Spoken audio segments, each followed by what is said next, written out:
Hey folks, it's Rob and welcome back. We're continuing our series today on the Monstrous Compendium Appendix for the Mystara setting from TSR from 1994.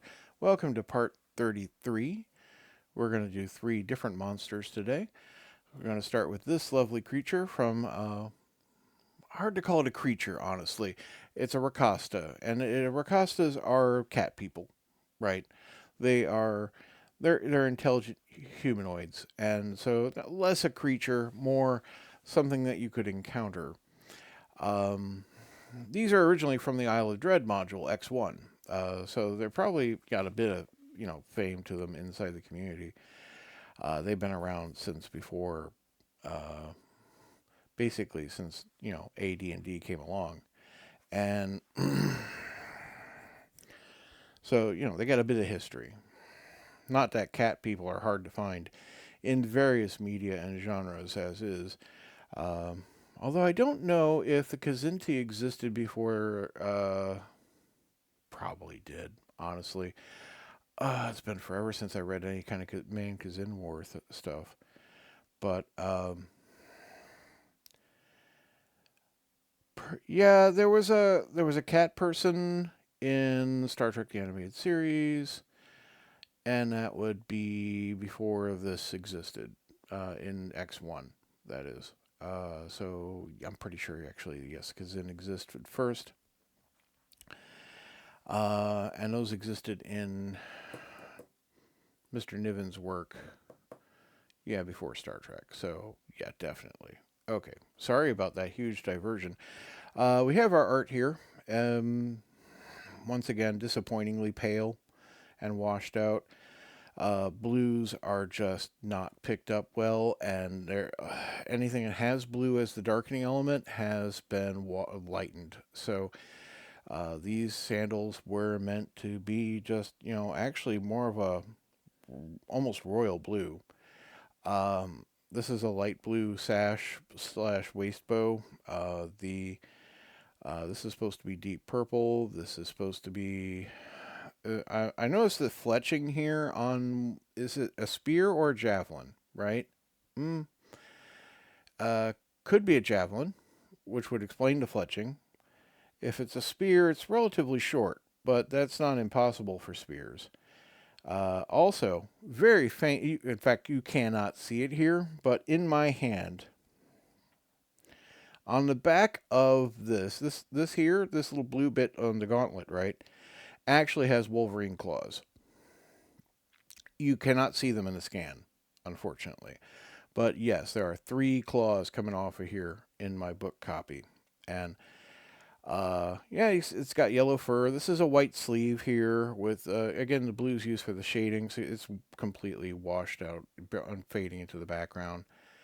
It's disappointing, but it's good art. What I do see, and you know, uh, it it's not necessarily a monster, right? It's just not like you. Let's get into it. It's a Rakasta, so climate slash terrain, temperate to tropical plains and deserts. They are frequently rare.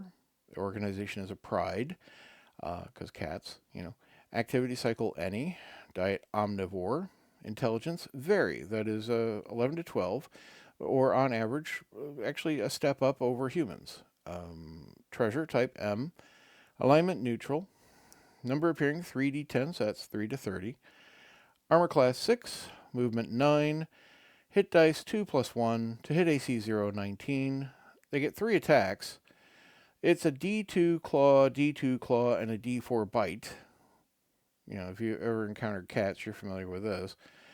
Or a D4 casa, D4 casa, and a D4 bite. Now, the casa will be like those hand weapons, like I was talking about, how you cannot see, but we'll get into it more.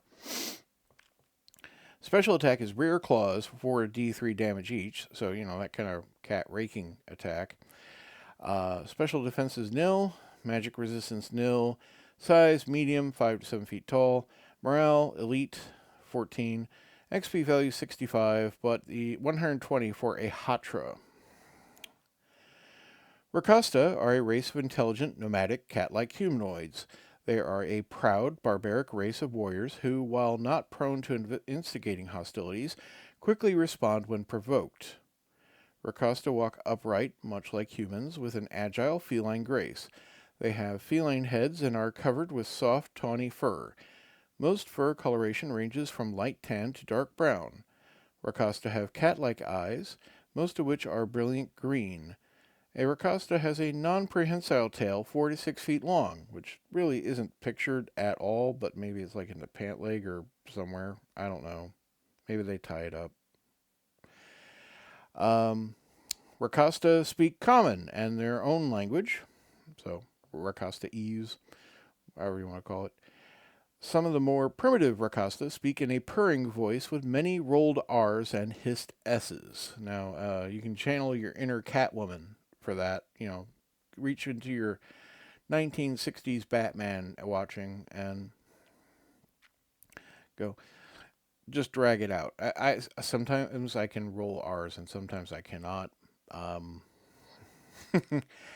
It can be a little troublesome to just kind of leap into it, and dare I try? Yeah, I guess I can. I need a line. I don't have a line. Rakasta are fierce fighters who neither ask nor give any quarter. See, that's just terrible. It doesn't need the impediment. I'd have to work on it if I was going to want to use a Rakasta. Combat. Rakasta are fierce fighters who neither ask for nor give any quarter. Eschewing normal weapons, Rakasta rely on their claws and bites. Since a Rakasta's claws inflict only 1d2 points of damage, the creatures usually employ special metal war claws called kasas. Worn on the paw like a glove, a kasa inflicts 1d4 points of damage on a successful attack. A Rakasta who strikes with both claws, or both kasas, in the same round, can choose to rake with both rear claws. Rear claw attacks are rolled separately and cause 1d3 points of damage on a successful strike. Certain Rakasta ride saber-toothed tigers into battle. These tiger riders, known as the Hatra, are considered the bravest and strongest of Rakasta warriors, and only they can hold the respect of the saber-toothed tigers. Hatra have 3+1 hit dice, a minimum of 15 hit points, and a +1 bonus to damage rolls. The Hatra use special saddles that enable them to leap as far as 20 feet from their mounts and still attack in the same round. The saddles allow the Hatra to fight unhindered while mounted, using both hands for attacks, yet still maintaining control of their saber-toothed mounts. Habitat/Society. The nomadic Rakasta are organized into prides of 6d10 adult Rakasta plus an additional 25% of that number in non-combatant offspring. Each pride also has 1d12 saber-toothed tigers. When not on the move, each Rakasta pride sets up its own temporary settlements composed of many colorful tents and pavilions. Rakasta possess excellent artisan skills. They typically own many bright rugs and silk tapestries of fine workmanship, artfully crafted bowls and drinking cups, and other items of value. These items are found in place of gems and jewelry in the treasure of a pride of Rakasta. Each pride is led by a chief with at least 5+1 hit dice, a minimum of 24 hit points, and a +3 bonus to all damage rolls. The chief is always accompanied by 6 of the best Hatra and their saber-toothed mounts. The chief's word is law and is obeyed without question. Each pride has a Rakasta cleric of 4 hit dice who casts spells as a 4th level priest. More powerful clerics are rumored to exist, as well as Rakasta with wizard abilities, perhaps as high as 7th level. The Hatra, as the finest warriors in a pride, enjoy a special place in Rakasta society. Hatra are held in high honor, since this culture values combat prowess over all else. Rakasta also value their code of conduct, known as the Shriraka. This code dictates a warrior's behavior. Among the most noteworthy tenets: no challenge to fight is ever refused. Wounded are never left behind. Carry them or kill them. Better to die in battle than in one's sleep. Give no mercy. Never expect it. Retreat is permissible only in order to regroup. A new attack must be launched against the other force within 2 sunrises. Never surrender. Those who would exist as prisoners are not Rakasta. Ecology. The Rakasta make reliable trading partners when their attention can be turned from battles. Rakasta are excellent hunters, and they keep the game herds from overpopulating. So, the description says that this monster, well, the Rakasta do not use weapons, but they are pictured here with prominent weaponry. And then it kind of goes back on itself by saying, oh, well, actually, they do use these like claw things. Up to you. They're intelligent humanoids and quite intelligent, despite their being nomadic barbarians, as it calls it. I'm just going to drop the barbaric part, and unless they have like barbaric activities such as slavery, honestly, bend this as you want to your will. But they are found in X1 with good guidance as to when to encounter them and find them. Moving on to page 92, we have the Rockman. Look at this guy. He's got a pointy head. He's like that animation called The Point. I don't know. That may be a bit before your time, but knowing my demographic, you probably are aware of it. It's got that, wasn't it like Nilsson? Anyhow, a massive diversion, not actually on the point here. Rockman. Climate/terrain, temperate mountains. Frequency, very rare. Organization, clan. Activity cycle, any. Diet, minerals. Intelligent, average, 8 to 10. Treasure type, I, and it says see below. They are lawful neutral. Number appearing 1d6. Armor class 2. Movement 6, they're a bit slow. Hit dice 3. To hit AC 0, 17. They get 2 attacks. Each attack is a d8 plus 6 fist. So that's 7 to 14 points each attack that lands. No special attacks, however, but they have a special defense of being immune to fire. Magic resistance, nil. Size, medium. Human size, 6 to 7 feet tall. Steady morale at 12. And XP value, 120. Rockmen are cone-shaped humanoids with the appearance of granite. Devoted mountain dwellers who jealously guard their territory, Rockmen are fond of gems and little else. I will say that the image is actually fairly reasonably scanned for a change, because it can't help it. The entire image is basically purpley blue, right? And so it's been forced to just kind of accommodate that, although the blue crystal here is a bit washed out and lost here, and it is a little lighter. Rockmen are about 6 feet tall, with the base at their legs measuring about 4 foot in diameter. So they have big old cankles. Okay. They have muscular-looking frames. The skin of a Rockman looks like broken granite, with a coloration ranging from blue-gray to purple. When they stand still, Rockmen look like stalagmites or rock spires. The eyes of Rockmen shine like gold nuggets. Yeah. you spy a gold glint. I thought stalactites are in the ceiling. Stalagmites are on the ground. Yeah, okay, that's correct. Okay. Rockmen speak common and their own language, a verbose tongue that takes 10 words to convey an idea that could be expressed in 2 in most other languages. Sounds like someone was frustrated. Rockmen speak in slow, rasping voices like the sound of a boulder being slowly pushed uphill. As long as travelers simply pass through territory claimed by Rockmen and do not exhibit plans to settle, mine, or otherwise poke around, Rockmen are happy to let them pass. Hence the lawful neutral, I suppose. Combat. Because of their ponderousness, Rockmen always lose initiative on the first round of combat. They suffer a +2 penalty to all subsequent initiative rolls. Rockmen are as strong as ogres, 18/100 strength, and attack with their 2 great fists, each causing 1d8 plus 6 points of damage. They reject the notion of armor or weaponry. When their natural habitat of broken or mountainous terrain, when in their natural habitat of broken or mountainous terrain, the Rockman's opponents suffer a -4 penalty to their surprise rolls. If opponents are keeping careful watch, the penalty drops to -2. Dwarves are more adept at recognizing Rockmen, and they suffer no penalties.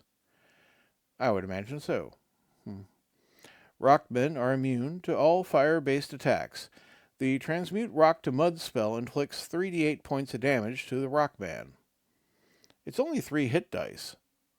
Really, I mean, you could just have it just kill it, honestly. I mean, everyone can have bad rolls, but still. When killed, a Rockman crumbles into rocky debris. Anyone sifting through the debris will find the Rockman's heart, which is a heart-sized ruby worth 1d10 times 10 gold pieces. So it's 10 to 100 gold pieces for a heart-sized ruby? No, it's a heart-shaped ruby. So it must be itty-bitty. Itty-bitty. Okay. If a Rockman sees anyone possessing one of these rubies, it will attack the owner immediately. Fair enough. Habitat/Society. Rockman credo is, take things slow. There is time enough for everything under the sun. Fair. Okay. Rockmen live about 6 centuries, and as a result are never in much of a hurry to do anything. Rockmen do not build villages. They dwell in natural caves and mountain gullies. Many spend plenty of happy hours carving intricate designs into their home caves. A Rockman cave group typically contains 2 to 10 Rockmen. Leadership is handled by a council of elders made up of 1d4 plus 4 of the oldest Rockmen. Note that the term Rockman refers to both genders. Fair enough. Rockmen can reproduce only once in a decade and give birth to only 1 offspring at a time. Rock children grow to maturity in 40 years. Like the adults, the offspring are in no particular hurry for anything. Rockmen shun weapons, clothing, and other items. They prefer instead to direct any creative urges out towards the continuing beautification of the caverns in which they dwell. Some spend decades carving a single wall. Due to their greatly extended lives, Rockmen have a different perspective on time. The concept of hours, days, or even weeks rarely occurs to Rockmen. Unless shown the urgency in any situation, Rockmen will simply refuse to be rushed. Rockmen mate for life, though it seems to take an eternity for mates to be chosen. Rockmen venerate special days such as birthdays, wedding days, and significant events of their clan. The observances sometimes last as long as a week. Ecology. The flawless rubies that serve as the hearts of Rockmen are eagerly sought by spellcasters and alchemists who need them to fabricate certain magical items. Unconfirmed rumors tell that certain evil creatures use the gray sludge that passes for Rockman blood as an ingredient in a magical mortar. Supposedly bricks mortared together with this mixture will never collapse or crack. An interesting kind of... Like, if you were to introduce this monster, it's not really so... Like, it would need to fit into the setting, in my opinion. Now, of course, you're free to do what you want, right? But, you know, these things' main pastime is basically living in caves and carving walls. And they don't interact with people otherwise, right? Unless they have need to. And you would be more likely to see evidence of them from the wall or from the wall carving in rock caverns more than anything else. And unless you were sent after them or you encountered someone going after them. So it's kind of like a built-in victim monster, right? And that means probably foreshadowing or describing some strangely carved walls every now and again, right? Because they're otherwise uninterested in interacting with the party unless the party were to do something that they would object to. But let's move on to our last monster today. Now, this one is the Dungeon Minister's favorite monster, and this was not planned, but he just gave away a print copy of Saber River, the module, to a happy person on Free RPG Day on the on a stream today I watched, and I know he mentioned this previously in his series of videos because he's used this monster, and let's get into it. It's the Saberclaw. Again, very faded. It's much darker, the fur, and this yellow, I'm going to call it a whip-like thing, actually kind of limps down to here where I have the cursor. It's very not apparent on the screen. It is much more prominent in my hand. This is not pink. This is more blushed red. They're kind of gross, honestly, what with the teeth and the just blood red flesh. But let's get into it. Saberclaw. Climate/terrain. Any non-arid ruin. Frequency, very rare. Organization, wing. Activity cycle, night. Diet, carnivore. Intelligence, semi-intelligent, 2. Treasure type D. Their alignment is lawful evil. Number appearing, 1d4 plus 1 wings of 2d10 members. So that is 2 to 5 wings of 2 to 20 members. Armor class 2, movement 12 on the ground, flying 36. They're not the most agile though. They're D maneuverability. Hit dice 5. We'll come back to that if I didn't recall correctly about these monsters. To hit AC 0, 11. Number of attacks 1. Damage per attack is a D12 claw. Special attacks are attacks as a 9 hit dice creature has a dive and grab attack. Special defenses, shared hit points. Yes, I thought that was going to come up. Magic resistance nil, size medium, about 6 feet tall. I wonder if that includes the wings. Probably doesn't. Morale champion, 16, and the XP value is 1,400 per wing. Now remember, each wing is an accumulated set of monsters. Saberclaws are large, hairy, flying creatures magically created from tainted waters through an ancient spell. These magical creatures act as agents for the evil wizards and priests who create them. Saberclaws have slick, greasy black fur on their 6-foot-tall bodies. The stench of soggy fur and raw sewage hangs about them. Their wings are leathery membranes of reddish-brown color. Saberclaws get their name from the large, sword-like, bony extension that grows in place of a right arm. The eyes of the Saberclaw glow a feral red. So that's not a whip, that is just basically a saber claw on the end of that arm. Okay. Saberclaws speak no true language, though they can understand the orders of their masters. Saberclaws communicate with each other through loud shrieks of varying pitch and intensity. Combat. Saberclaws fight to serve their masters, often acting as bodyguards or hunters. When hunting at the behest of a master, Saberclaws usually attack whatever living creatures they see. Saberclaws are always created in a wing consisting of 2d10 members. Saberclaws always travel in a wing because all members of the wing share their life force in the form of hit points. Any damage inflicted on a Saberclaw is magically distributed so that all wing members suffer a portion of the damage. Each Saberclaw contributes 25 hit points to a wing's total. No Saberclaw dies until the wing's hit points total has been reduced to 0. For example, a wing of 8 Saberclaws has 200 hit points. The members of the wing die only when 200 hit points have been inflicted to the group, even if all damage is directed at a single creature. When the wing's hit points total reaches 0, Each Saberclaw issues a hideous death shriek and bursts into foul black cloud of greasy smoke. So it's not like if there's one hit point left on the wing, there's like one Saberclaw left. If there was 10 of them there, and you've worked them down from 250 down to one hit point, there's still 10 Saberclaws in a wing.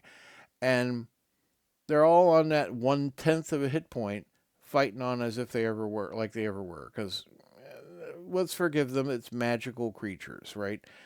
But keep that in mind if you're going to run this thing. When the wing's hit points reach... we just read that. In addition to the shared hit points, the unity of the wing also grants Saberclaws increased attack abilities. Saberclaws possess a slight telepathic ability, allowing them to communicate silently with each other in battle. This allows them to anticipate the actions of an opponent, accounting for their low armor class and increased chance to hit opponents. A Saberclaw attacks with its sword-like arm, attacking as a creature with 9 hit dice and causing 1d12 points of damage. A Saberclaw can dive an opponent. This is considered a charging attack, giving the Saberclaw +2 bonus to attack rolls and +1 penalty to armor class. Now remember, that would move the armor class from 2 to 3, because it has a penalty of 1 point. This is a descending armor class system that this is written for.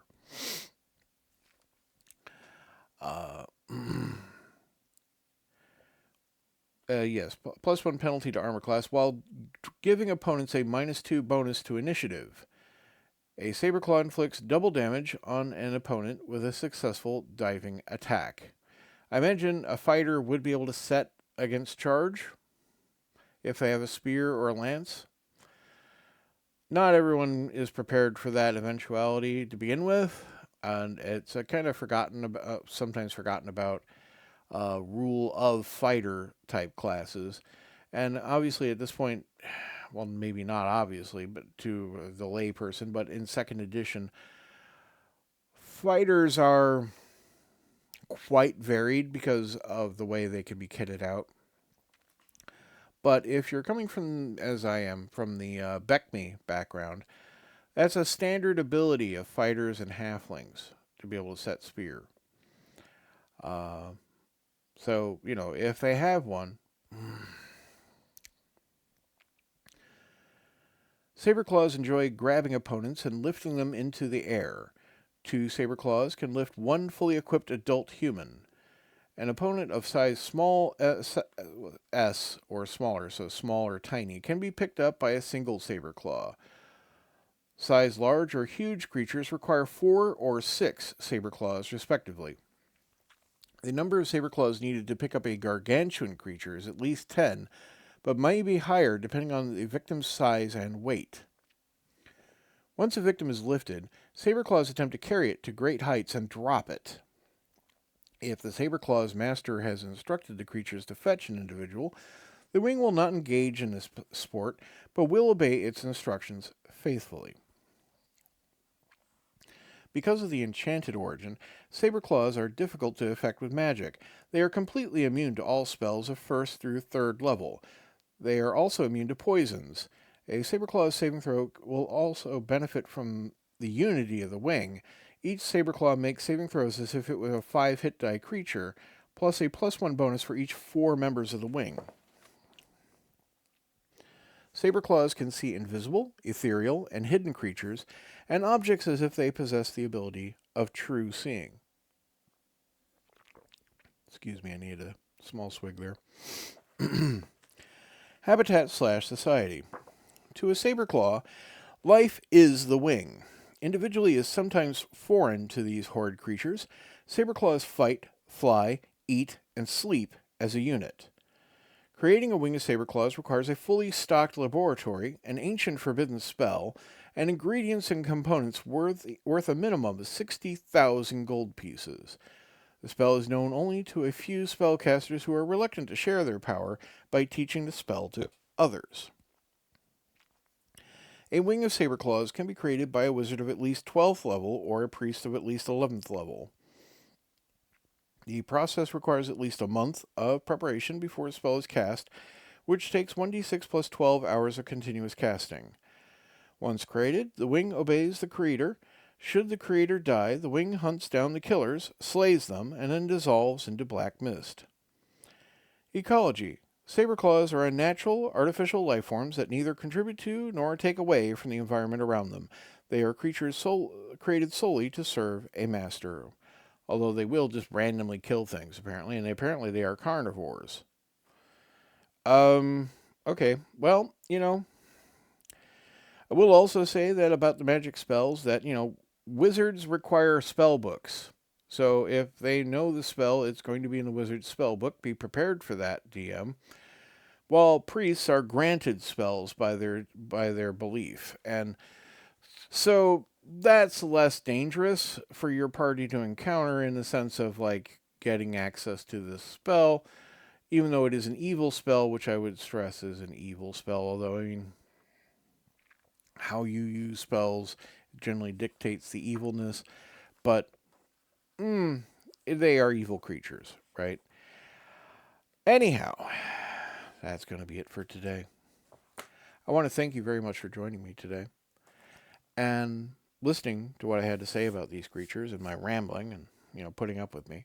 If you like what I do, I would suggest that you subscribe if you have not already, or drop me a like. I would appreciate it. And if you have anything to say about these monsters, I welcome your comments below.